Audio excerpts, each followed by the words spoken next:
Welcome to the Queen's Lair, a lifestyle podcast. Get inspired by our latest tips and information about small business, entrepreneurship, natural hair, travel, food, and even relationships. Stay tuned for another great episode. I am your host, Renee Patrice. Why are you not embracing your greatness?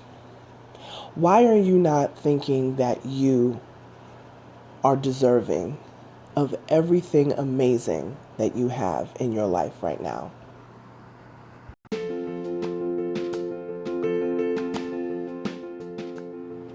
Welcome back, everybody. Thank you so much for tuning into my podcast once again.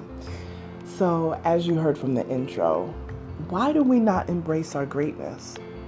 Why is it that we're living in this perpetual imposter syndrome that doesn't allow us to truly believe that we deserve the good that we have earned? So if you guys are not familiar with imposter syndrome, let me give you a little definition of it, and then I'm going to walk you through a few tips that will help you to get past imposter syndrome. So imposter syndrome is a psychological pattern in which an individual doubts their skills, talents, or accomplishments and has a persistent internalized fear of being exposed as a fraud.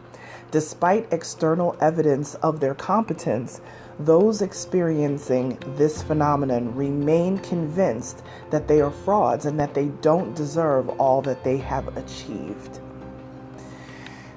Okay, that's a lot to unpack, but we're going to do it the quick way. 4 things that I found, and this I found on at the Center for Creative Leadership, so I want to give them their props to this, but they gave 4 tips for getting past imposter syndrome. So the first thing is to list your achievements. So focus on the facts. List your achievements and objectively assess the skills, capabilities, and qualities that helped you succeed thus far. Allow yourself to feel proud of your accomplishments. Consciously avoid giving luck credit for your success.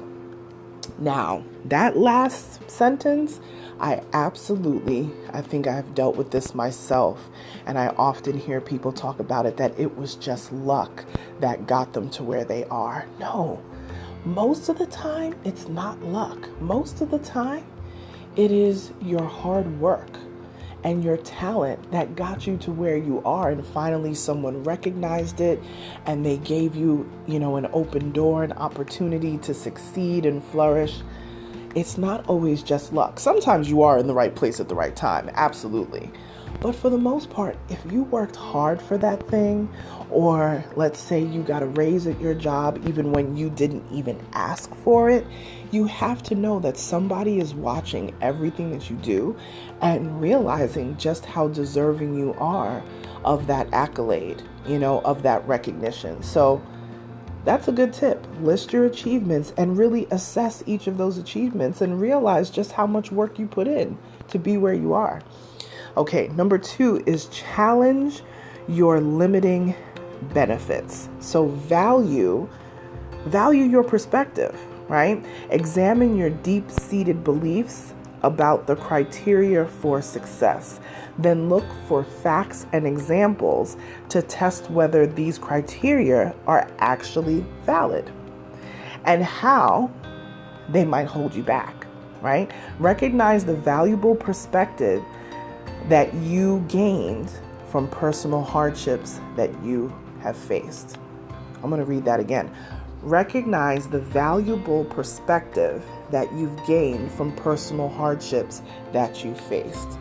So just because you've been through something tough, and it may have even caused you to stumble or even fail at something, we never really fail, right? We learn. There's always a lesson in every failure, right?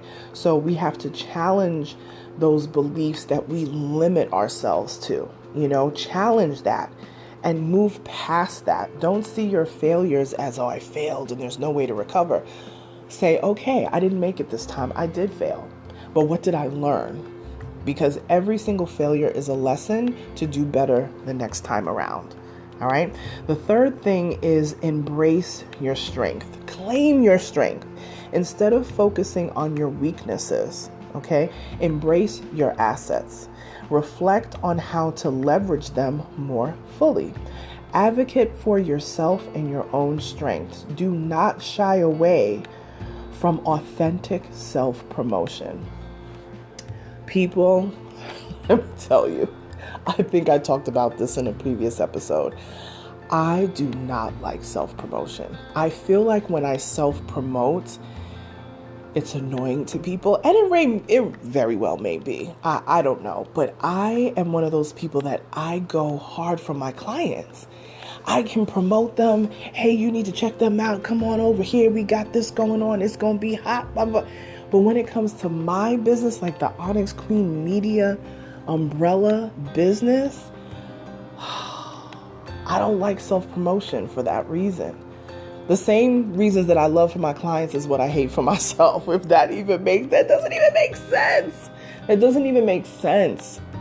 But I can't stand self-promotion. I have to really push past that feeling to be able to promote. Even when I'm about to like post a flyer for something, I don't know what it is, but I get kind of nervous.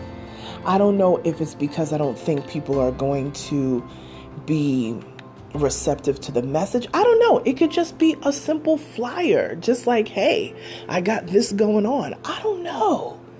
It could just be informational, not even like I need feedback or people need to, to reply to it. It's not even that.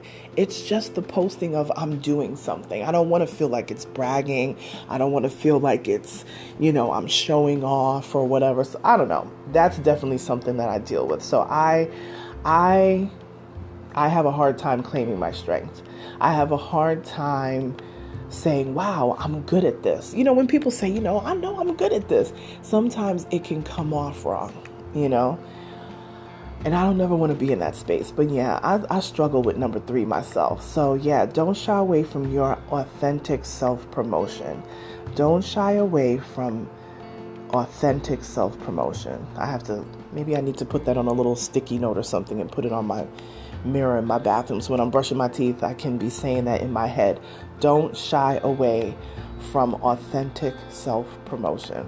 Okay, I'm going to work on that. I'm definitely going to work on that. Okay, final and fourth tip is to talk about your feelings. So talk about it. Share your feelings with a trusted friend, a colleague, a mentor, or even an executive coach to put them in perspective and help you reinforce the positive changes that you are making. Then, once you do that, move on. Avoid rumination, which just creates stress, or letting yourself dwell. So I definitely understand this. So talk about your wins. Talk about how you feel about your wins, how you do struggle with self-promotion. Talk to trusted people about that and then let it go. Rumination, if people are not familiar with the word rumination, it's when you keep replaying things over in your mind and questioning. That is very indicative of folks that deal with anxiety and, that extreme stress, anxiety disorders or stress disorders. Rumination is a major, major thing for people who deal with that. So this is something to help you out too with this, talk to a trusted friend, somebody that just knows you. They know how you are. Not that fly-by-night person that just likes to yammer. I'm talking about a person who really knows you. You know what I mean? Who really got you, and they got you. And have those conversations and tell them how you feel, and ask them how they got past certain things in their life. Sometimes when you share with other people, you may find that they have gone through similar things and they may have some tips on what has helped them. And maybe you can try and see if some of those may help you, So let's review those 4 things again. The first thing is list your achievements, The second one is value your perspective. The third thing is embrace your strengths. And the fourth thing is talk about your feelings. Talk about, your feelings to those trusted people in your life. Okay? So this episode is all about how to embrace your greatness and overcoming imposter syndrome. Please like this podcast, share this podcast, because I know a lot of people could use these tips. If you want to talk to me on social media, feel free to tag me in your posts. Feel free. I see some people are tagging me in their stories. I love that. Please continue to do that. I always repost. If you tag me in your posts, if you share a flyer of mine or anything that I do, I will always feature you in my stories as a way to say thank you, because I so appreciate that.